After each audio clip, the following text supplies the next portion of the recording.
Taeho stepped off the transport ship and looked around at Kepler Station. The massive space station stretched out in all directions, with buildings that seemed to float in the air and corridors that bent in impossible ways. He had never seen anything like it in his 19 years on Earth. His hands shook slightly as he carried his single bag through the main entrance of the Galactic Culinary Institute.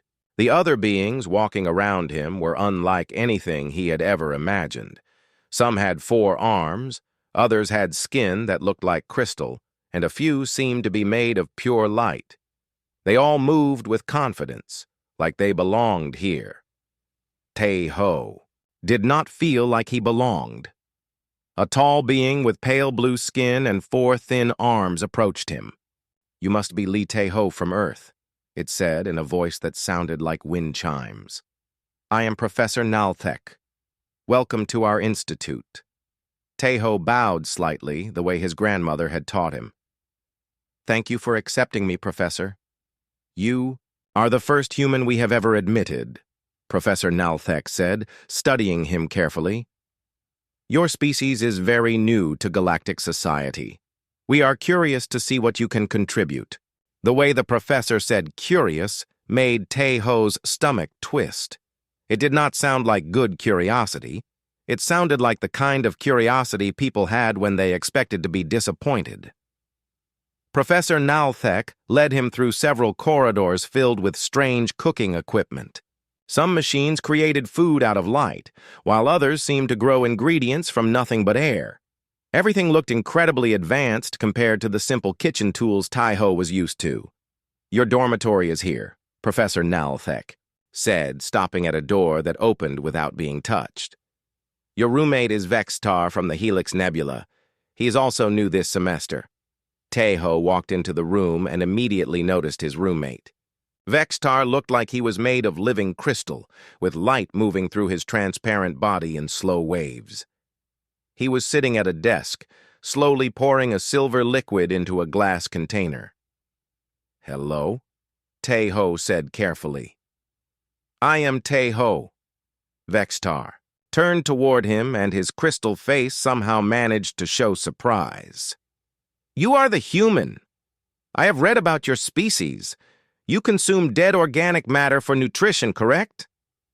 "Well, yes, I guess you could say that," Taeho replied, feeling heat rise in his cheeks. When Vextar put it that way, human eating habits sounded disgusting. "Fascinating," Vextar said, though he did not sound fascinated. He sounded more like he was trying to be polite. "I obtain my nutrients from mineral solutions, much more efficient." Taeho unpacked his few belongings while Vextar continued drinking his silver liquid. The room was comfortable, with 2 beds that adjusted to each occupant's needs and a window that looked out into space. Despite the amazing view, Taeho felt very far from home. The next morning, Professor Nalthek gathered all the new students in a large classroom.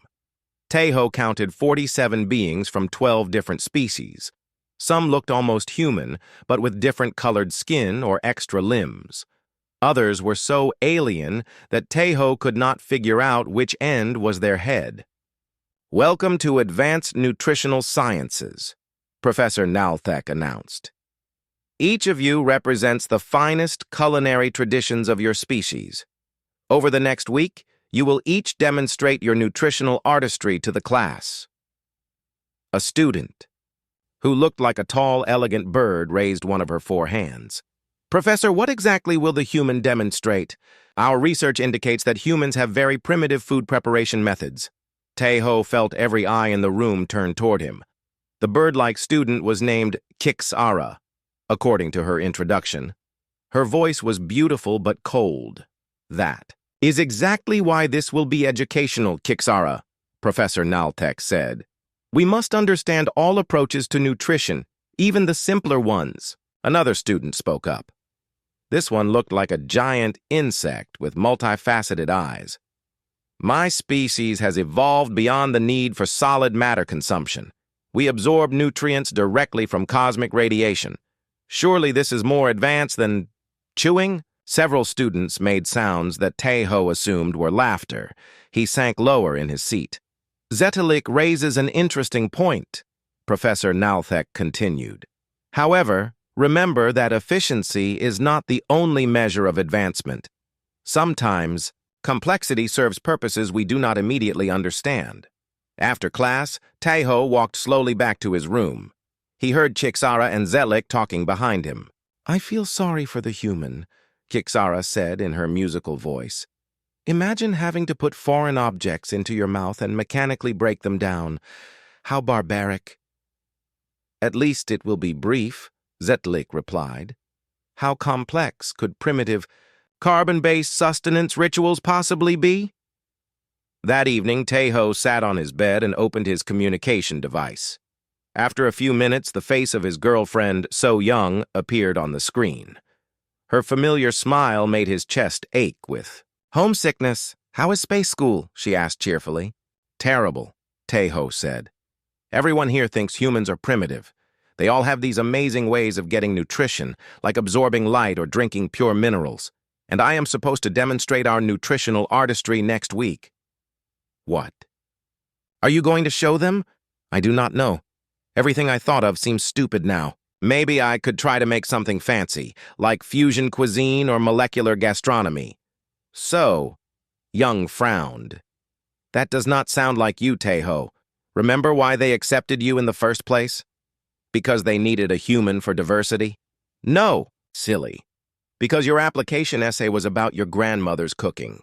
You wrote about how she taught you that food was not just about eating, but about love and memory and tradition." Taeho remembered his essay.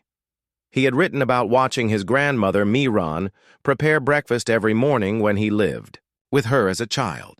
She always said that a proper meal fed more than just the body, but compared to what these other species can do— "Taeho," So Young interrupted. "You are there to represent humanity, not to pretend to be something else. Show them who we really are." After ending the call, Taeho lay on his bed and stared out at the stars. Somewhere among them was Earth, where his grandmother was probably preparing dinner in her small kitchen. She used the same old pots and pans she had owned for 30 years, and somehow created meals that made people cry with joy. Maybe So Young was right. Maybe he should not try to compete with cosmic radiation, absorption, or mineral synthesis. Maybe he should just show them what his grandmother had taught him. But would a simple human breakfast be enough to impress beings who could create matter from energy? Taeho closed his eyes and tried to remember the smell of his grandmother's kitchen in the morning, rice cooking, soup simmering, and the sound of her humming while she worked. Tomorrow he would start planning his presentation. He would show them exactly what human food could be, even if they laughed at him for it. The demonstrations began on Monday morning. Taeho sat in the back of the classroom and watched as his classmates showed off their species' incredible abilities. The first presenter was a student from the Velthari Empire. Her name was Yelnara, and she had smooth silver skin and eyes like black holes. She stood at the front of the class and raised her hands. Suddenly, geometric shapes made of pure energy began floating in the air above her palms. "My species creates nutrition through controlled fusion reactions," Yelnara explained. "We arrange matter at the molecular level to create perfect geometric nutrition constructs." The floating shapes grew brighter and more complex. Some looked like spinning pyramids, while others resembled flowers made of light. Each shape contained exactly the right nutrients for a Velthari body. "The geometric patterns are not just decorative," Yelnara continued. "Each angle and curve represents a specific nutritional requirement. Our ancestors spent thousands of years perfecting these forms." Professor Nalthek nodded approvingly. "Beautiful work, Yelnara. The precision is remarkable." Taeho watched the light shapes dance in the air and felt his stomach sink. How could his grandmother's simple cooking compete with something like that? The next day, Mordek presented his species method. Mordek was a tall, thin being who seemed to be made of flowing metal. He did not use his hands at all. Instead, he simply stood in a beam of artificial sunlight. The Mordak have evolved beyond primitive consumption, he explained while golden light played across his metallic skin. We absorb photonic energy directly through our specialized skin cells. The process takes only minutes and provides complete nutrition. As the class watched, Mordek's skin began to glow from within. Tiny sparks of electricity moved under his surface like lightning in a cloud. After 5 minutes, he stepped out of the light beam, looking refreshed and energized. No waste products, no time spent in preparation, no risk of contamination, Mordek said. Pure efficiency. Several students made appreciative sounds. Tejo slumped further in his seat. On Wednesday, the Keflani student took 6 hours for her demonstration. Dr. Yexmol was not a student but a visiting researcher who wanted to show the class her species' methods. The Keflani looked like walking trees, with bark-like skin and leaves growing from their arms. Dr. Yexmol began by planting several seeds in special containers. Then she used her natural ability to control plant growth, making the seeds sprout, grow, flower, and produce fruit in fast motion. But that was just the beginning. Nutrition for my species requires careful chemical transformation, she explained, while her leaf hands worked over bubbling containers. We must break down plant matter into exactly the right molecular components, then recombine them in precise ratios. The process involved 14 different chemical reactions, each one carefully timed and controlled. Dr. Yexmol used natural enzymes from her own body to create compounds that did not exist anywhere else in nature. The final product was a glowing, green liquid that smelled like flowers. This single meal will sustain me for 1 full rotation of my home planet, she said. Approximately 37 standard days. The class was silent with amazement. Even Professor Nalthek seemed impressed by the complexity and precision involved. That evening, Tejo called his grandmother in Seoul. Miran was in her kitchen, as always, preparing dinner for the neighbors who often stopped by to eat. Grandmother, I do not think I can do this, Tejo said. These beings can create food from light and energy. They can make plants grow in minutes. What they do is like magic compared to human cooking. Miran looked at him through the screen with her wise, weathered face. She was stirring a pot of soup with a wooden spoon that she had owned since before Tejo was born. Tell me, grandson, what did you have for breakfast this morning? Just some nutrition bars from the station cafeteria. Why? And how did you feel after eating them? Tejo thought about it. Full, I guess. They had all the nutrients I needed. But how did you feel? His grandmother asked again. I do not understand. Miran smiled and held up her wooden spoon. This spoon belonged to my grandmother. When I use it, I think about her hands holding it, stirring soup for her family.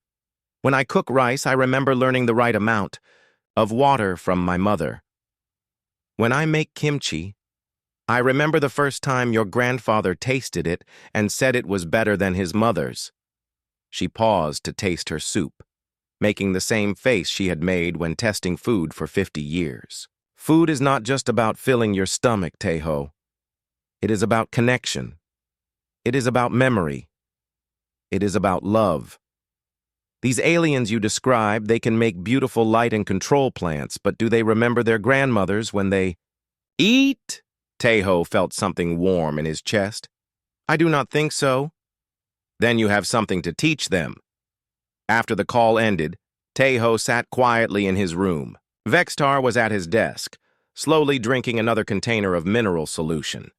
His crystal body flickered with satisfied light as the nutrients absorbed into his system. Vextar, Tejo said carefully, when you drink your mineral solution, what do you think about? Think about?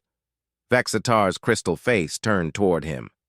I think about achieving proper mineral balance and maintaining optimal body function.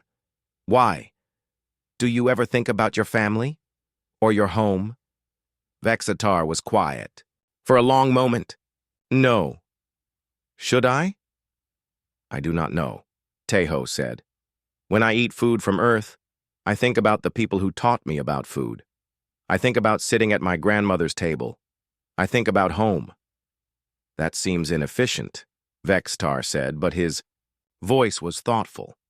Though, sometimes I do miss the mineral caves where I grew up. The solutions there had a different resonance frequency. Tejo smiled. Maybe his grandmother was right. Maybe he did have something to teach these brilliant aliens. The next morning, he began planning his presentation. He would not try to compete with geometric energy constructs or photonic absorption or complex chemical transformations. He would show them something completely different. He would show them what his grandmother had taught him about breakfast.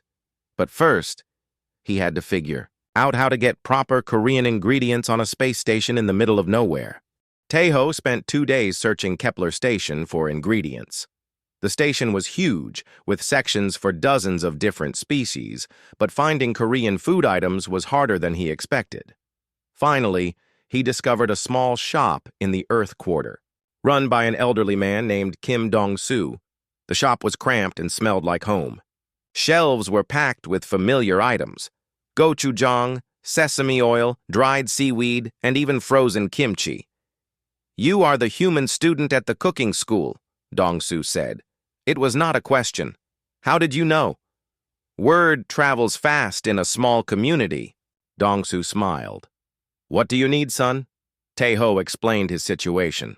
Dong-soo listened carefully, nodding as Tejo described the other students' amazing abilities. "Ah," Dong-soo said when Tejo finished, "you want to show them real food." "I want to show them Korean breakfast like my grandmother makes." "Good choice." Dong-soo began pulling items from his shelves. "Rice, of course. This kimchi is 6 months old, very good flavor. Here is dried mayok for soup, some eggs, tofu, soy sauce, sesame oil." He continued gathering ingredients, explaining each one. "This gochugaru is from my brother's farm in Jeolla province. These anchovies for the soup stock are from the Yellow Sea. Everything here has a story." Tejo paid for the ingredients and carried them back to his dormitory. Vextar watched with curiosity as Tejo arranged everything on their small table. "These are your nutritional materials?" Vextar asked, pointing at the bag of rice with one crystal finger. "Yes, this is what humans call food. The small white pellets require processing before consumption." "Cooking," Tejo said. "We cook the rice."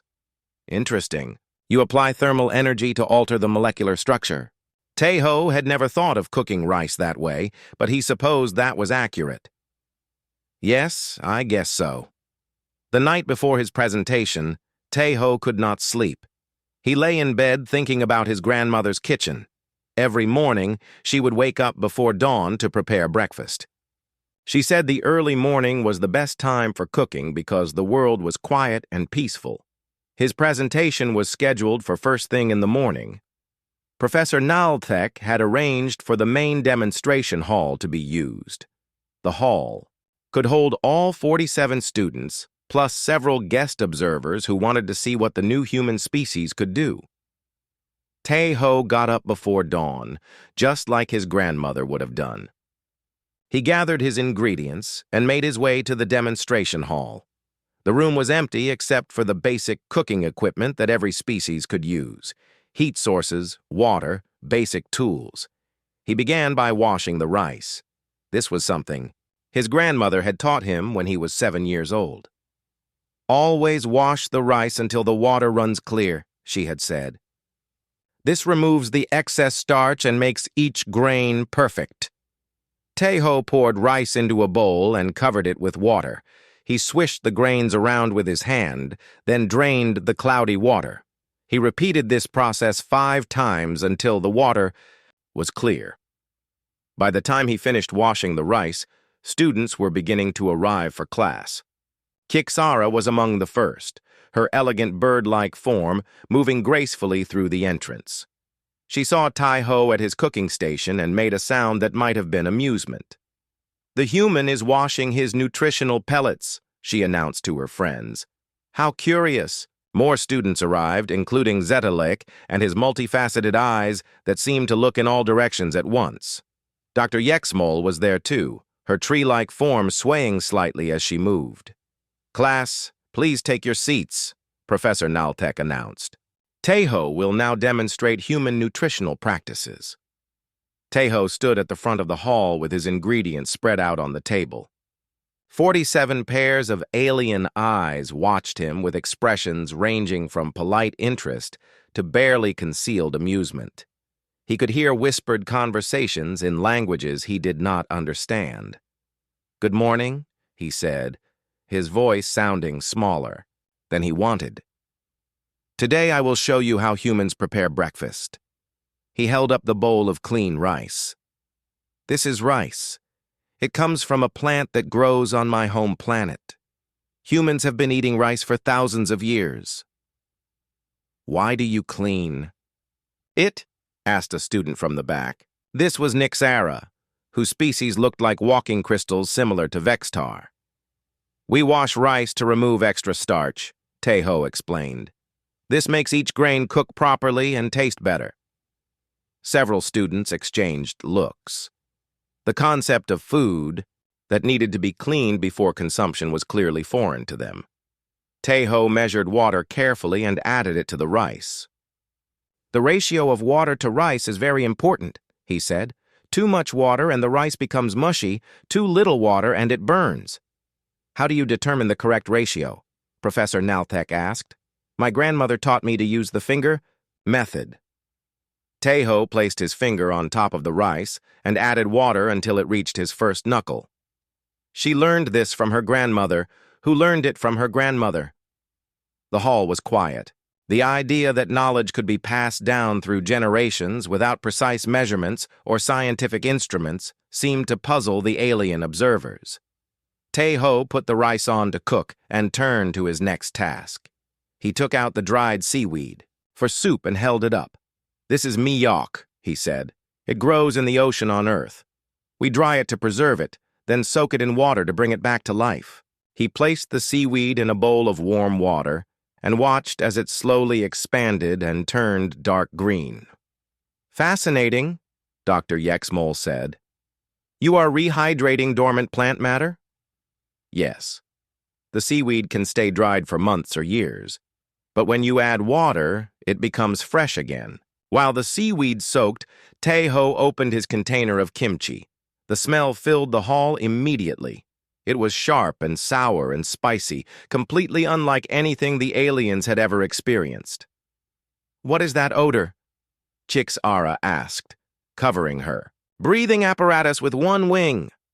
"This is kimchi," Tejo said proudly.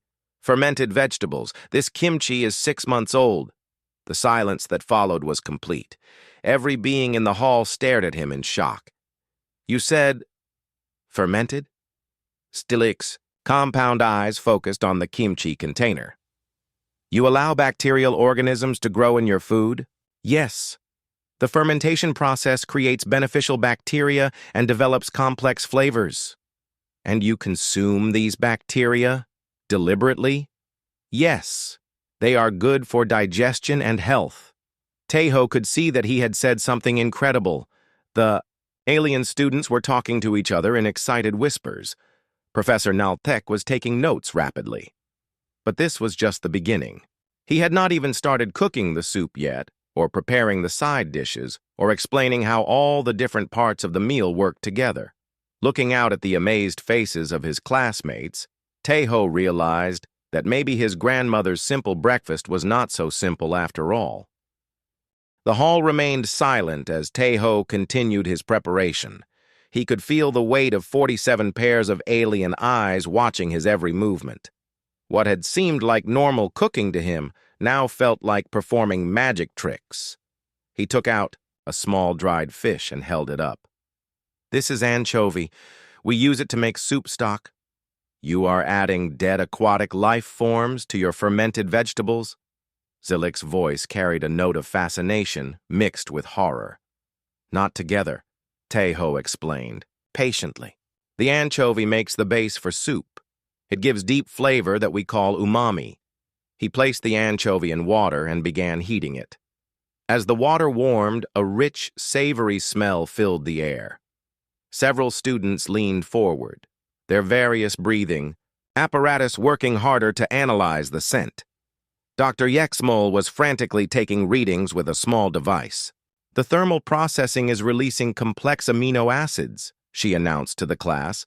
"The molecular breakdown is creating entirely new flavor compounds." "But how does he know when it is ready?" asked Nixara. "I do not see any measuring instruments." Tae-ho smiled. This was something his grandmother had tried to teach him for years. "You have to watch, smell, and taste," he said.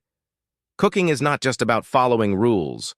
You have to pay attention to what the food is telling you." He lifted the pot and inhaled deeply. The anchovy stock was ready. He strained out the fish and added the soaked seaweed to the clear, golden broth. While the soup simmered, Tae-ho cracked 2 eggs into a bowl.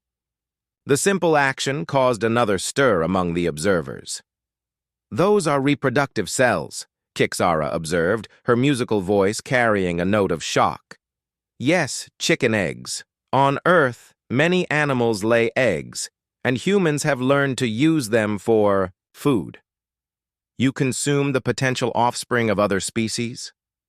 "The eggs we eat are not fertilized," Tae-ho explained. "They would never become baby chickens. The chickens lay them naturally, and we use them for protein." He heated oil in a pan and poured in the beaten eggs. The sizzling sound made several students jump back. "The thermal application is causing rapid protein coagulation," Dr. Yexmol reported, her sensors working overtime. "But how does he control the process without precise temperature measurements?" Tae-ho tilted the pan, letting the liquid egg flow underneath the cooked portions. "You listen to the sound," he said. "When the sizzling changes, you know the egg is cooking properly. You also watch the color and smell the aroma. He is processing multiple sensory inputs simultaneously," Professor Nalthek observed, making notes. "Visual, auditory, and olfactory data integration in real time." The scrambled eggs finished cooking just as the rice cooker made a soft click, indicating the rice was done. Tae-ho had timed everything perfectly without using a single clock or timer. "How did you know both items would finish at the same time?"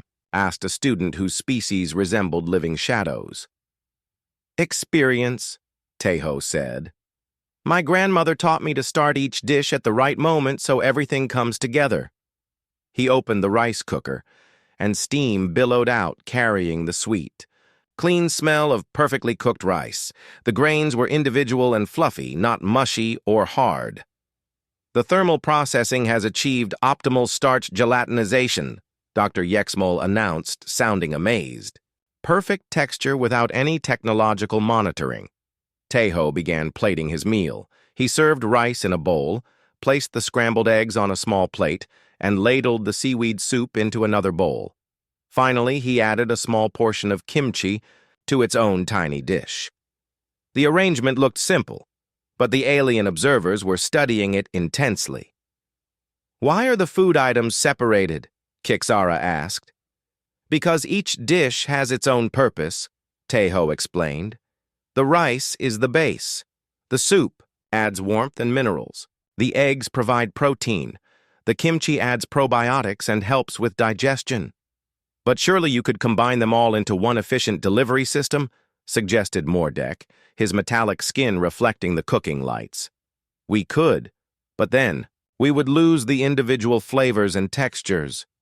Part of eating is experiencing each element separately and together." Tae-ho sat down at the small table and picked up his chopsticks. Another wave of murmurs went through the audience. "What are those implements?" Zetlik asked. "Chopsticks. We use them to pick up food." Tae-ho demonstrated by picking up some rice with the wooden sticks. "But that is so inefficient," Nixara pointed out. "You can only move small amounts at a time." "Yes, but that is the point," Tae-ho said. "Eating slowly lets you taste everything properly. It also aids digestion." He took a bite of rice, then a sip of soup, then a small piece of kimchi with more rice. The familiar combination of flavors made him think of home. He is consuming multiple items in a specific sequence, Professor Naltek observed. Each bite contains different combinations. The flavor profile is changing with each consumption event, Dr. Yexmol added, her sensors picking up the chemical changes in Taeho's mouth. His saliva is producing different enzymes for each food type. Taeho paused in his eating. Professor, may I ask you something? Of course. When your species consumes nutrition, do you taste it? Professor Naltek's four arms moved in what might have been a shrug. We analyze the chemical composition to ensure it meets our needs. Is that what you mean by taste? Not exactly. Taeho took another bite, this time rice with egg and a tiny bit of kimchi. Taste is about pleasure. This combination reminds me of my childhood. The kimchi makes my mouth tingle in a good way. The rice is comforting, the soup warms my stomach and makes me feel cared for. The hall was completely silent now. Even the constant background hum of the station's life support systems seemed quieter. You experience emotional responses to nutritional intake? Dr. Yexmol asked quietly. Every time I eat, Taeho said. Food is not just fuel for humans. It is memory, culture, love, art, and medicine all at the same time. He finished his meal slowly, savoring each bite. When he was done, he looked up at the faces around him. The expressions he saw there were not what he had expected. Instead of dismissal or amusement, he saw curiosity, wonder, and something that looked almost like envy. Kixara was the first to speak. How did your species survive long enough to develop space travel while dedicating so much neural processing power to food consumption? Kixara's question hung in the air like a challenge. Taeho looked around the silent hall, seeing genuine curiosity in dozens of alien faces. He had expected them to laugh at his simple breakfast, but instead they seemed confused and amazed. I think, Taeho said slowly, that food is not separate from everything else humans do. It is connected to our thinking, our creativity, our relationships, our survival. Can you explain? Professor Naltek asked, leaning forward with all four arms folded. Taeho thought about how to put it in words. When my grandmother taught me to cook, she was not just teaching me about food. She was teaching me to pay attention to details, to use all my senses, to be patient, to care for others. He gestured to his empty dishes. This breakfast required me to plan ahead, to time multiple processes, to adjust to changing conditions, to make decisions based on incomplete information. These are the same skills humans use for everything else. Dr. Yexamol was taking rapid readings with her devices. His neural pathways during food preparation showed activity in regions associated with problem-solving, creativity, memory formation, and emotional processing, she reported.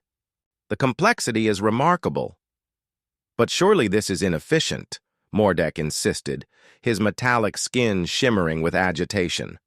My species obtains complete nutrition in 5 minutes through photonic absorption. This leaves us free to focus on important matters like science and philosophy. What do you think about during those 5 minutes? Taeho asked. Think about? I monitor my energy levels and calculate absorption rates. Nothing else? Mordek paused. Should there be something else? Taeho smiled gently. When I eat my grandmother's food, I think about her hands teaching mine how to hold chopsticks. I remember the taste of the first kimchi I ever made, which was too salty. I think about the farmers who grew the rice, and the ocean where the seaweed lived, and the chickens who laid the eggs. He paused, looking around the room. Food connects me to my past, my family, my planet, and my future. When I cook for someone else, I am taking care of them. When someone cooks for me, I know they care about me. Fascinating, breathed a student, whose species looked like living music, their body creating soft harmonic sounds as they spoke. You have embedded social bonding into a biological necessity. But there is more. Taeho continued, encouraged by their attention. The same skills I use for cooking, humans use for everything else. When we explore space, we have to pay attention to changing conditions and make adjustments. When we solve problems, we combine different elements in new ways, just like combining flavors. When we create art, we use the same sensory awareness we use for cooking. Vextar spoke up from his seat. I have observed this, he said, his crystal body flickering with excitement. Taeho often touches things to understand them better. He listens to sounds I do not even notice. I thought this was primitive behavior, but perhaps it is advanced. Sensory integration. Exactly, Taeho said. Humans do not separate their senses or their activities. Everything is connected. Professor Nalthek stood up, his tall form commanding attention. Class, I want you to consider what we have observed here. The human has demonstrated something we assumed was simple, but it involved. He began counting on his 4 hands. Biochemical, analysis through taste and smell, thermal regulation without instruments, timing coordination of multiple simultaneous processes, sensory integration across 5 different input channels, cultural knowledge, transmission across generations, emotional association with nutritional intake, social bonding through food sharing. The professor looked directly at Taeho. And he learned all of this from his grandmother, not in a laboratory or classroom. Because for humans, everything is a classroom, Taeho said. We learn from each other all the time, in small ways, every day. The grandmother who teaches her grandson to cook is also teaching him patience, attention to detail, love for family, and connection to culture. Dr. Yexmol's tree-like form swayed with excitement. This explains the anomalies in human behavior we have observed throughout the galaxy, she said. Other species specialize, humans integrate. Instead of becoming more efficient at single tasks, they became more complex at multiple tasks. But how do you process so much information at once? Zetelik asked, his compound eyes focusing intently on Taeho. We do not think about it, Taeho admitted. It just happens naturally. When I was cooking just now, I was not consciously monitoring temperature and timing and flavor. Part of my mind was doing all of that automatically, while another part was thinking about my grandmother, and another part was nervous about speaking to you. The hall erupted in excited chatter as students discussed this revelation in their various languages. Kixara raised a wing for attention. I must admit, she said in her musical voice, I initially thought human food practices were barbaric, but now I wonder, when I consume my geometric nutrition constructs, I experience no emotional response, no memories, no social connection. Perhaps we have gained efficiency, but lost something else. Not lost, Taeho said quickly, just different. Your light constructs are beautiful and precise. My species could never create anything like that. We all have different gifts. But your gifts are invisible, observed the shadow-like student. We assumed primitive behavior was actually sophisticated integration we could not perceive. Professor, Nalthek called for quiet. This has been most educational, he said. Taeho, your demonstration has revealed complexities in human behavior that we had not previously understood. I believe we need to revise our curriculum to include integrated complexity studies. What does that mean? Taeho asked. It means, Professor Nalthek said with what might have been a smile, that you will be teaching us as much as you are learning from us. As students filed out of the hall, many stopped to ask Taeho questions about human food and culture. Vextar waited until the room was nearly empty before approaching. Taeho, his crystal friend said quietly, when you eat tomorrow, may I observe? I am curious about this emotional connection to nutrition. Of course, Taeho said, cleaning up his cooking supplies. But next time, I will cook enough for both of us. I cannot consume organic matter. I know. But sharing food is not just about eating. It is about being together. Vexatar's crystal body flickered with colors. Tae-ho had never seen before. "I think," his roommate said slowly, "that there is much about humans I still need to learn." 6 months later, Tae-ho sat in his favorite spot in the station's observation lounge, watching ships arrive and depart through the massive transparent walls. His communication device chimed with an incoming call from Earth, his grandmother's. Familiar face appeared on the screen, but something was different. Instead of her usual kitchen background, she seemed to be in a restaurant. "Grandmother, where are you?" Myran smiled and turned the device around to show him the scene behind her. The small restaurant was packed with beings that were definitely not human. Tae-ho could see Velthari with their silver skin, Kepalani with their tree-like forms, and several other species he recognized from his textbooks. "They come here every day now," Myran said, turning the screen back to face her. "They want to watch me cook breakfast. They call it observing the morning ritual." Tae-ho laughed. "Are they bothering you?"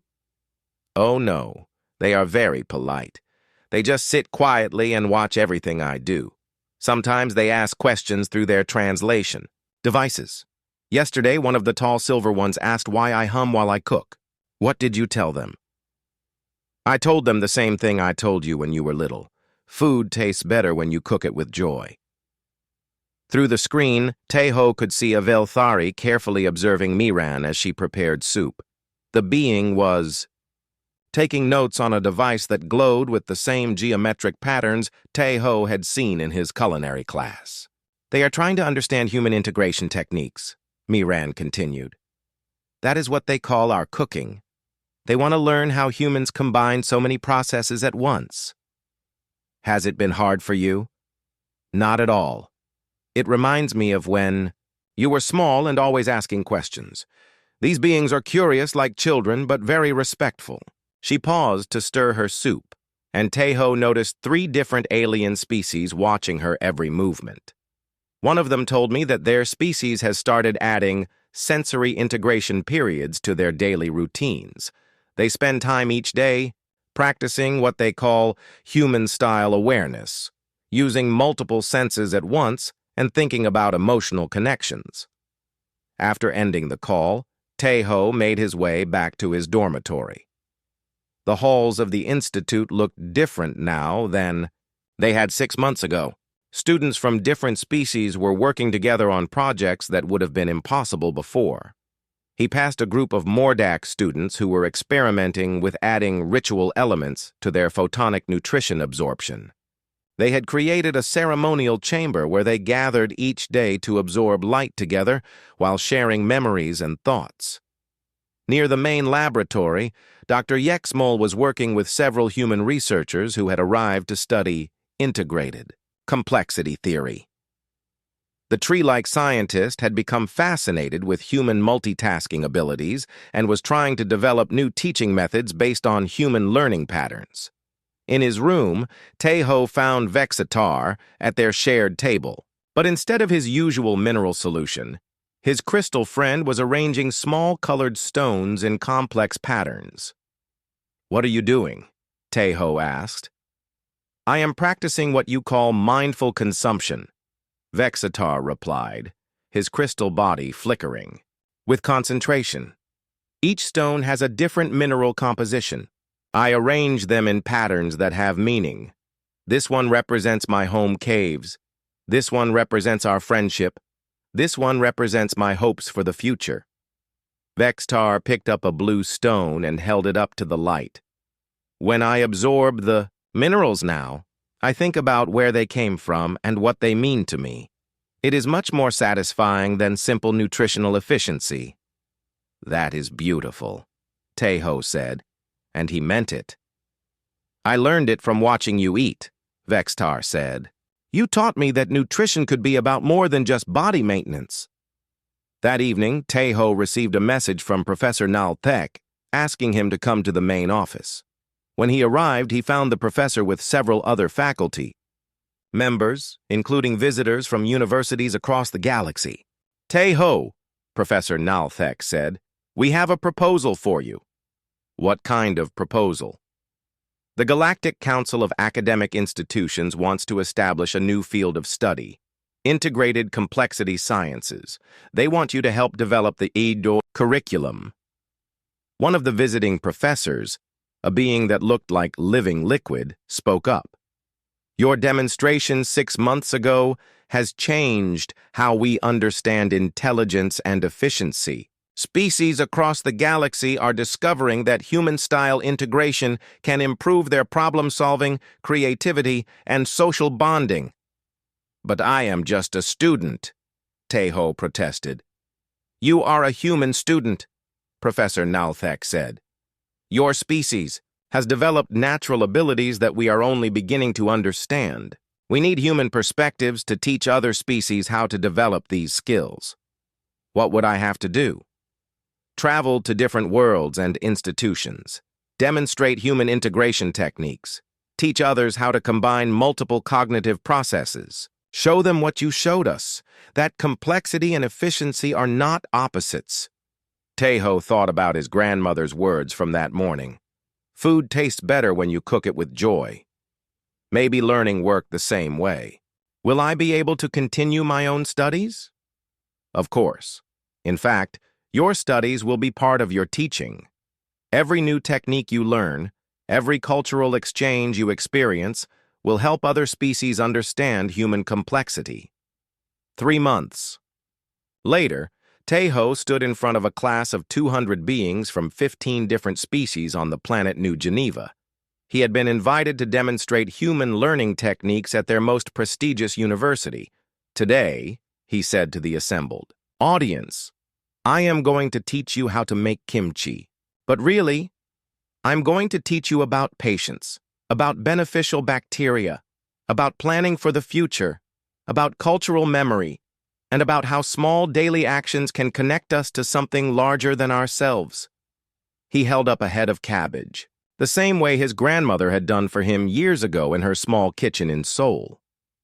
The first thing you need to understand, Tejo said, is that we are not just making food.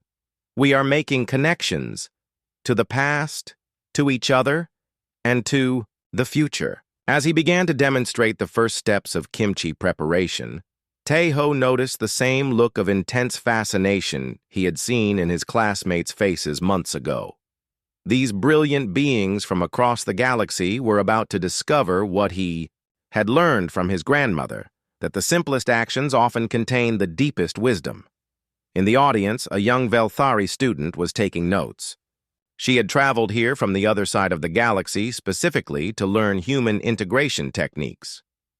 Next to her, a Kefalani researcher was recording everything for transmission back to his homeworld.